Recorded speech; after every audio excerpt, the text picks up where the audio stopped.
নমস্কাৰ মোৰ নাম শ্ৰীমতী মৃণালিনী শইকীয়া মই পুখুৰীৰ বাসিন্দা ইয়াতে দক্ষতা বিকাশ প্ৰশিক্ষণ ৰেচম হস্ততাঁত শিপিনী সকলক প্ৰশিক্ষণ দিয়া কাম আৰম্ভ কৰা হৈছে 4 মাৰ্চৰ পৰা 12 ফেব্ৰুৱাৰীলৈকে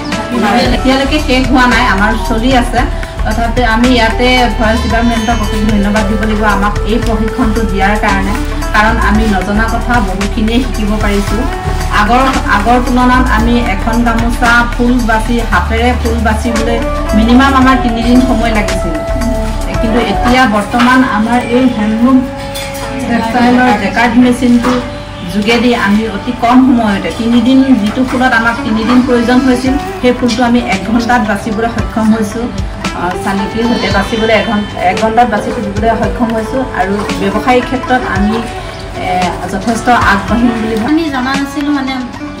হেণ্ডলুমৰ কথা যিটো আমাৰ এতিয়া ট্ৰেইনিং চেণ্টাৰ আছে হেণ্ডলুম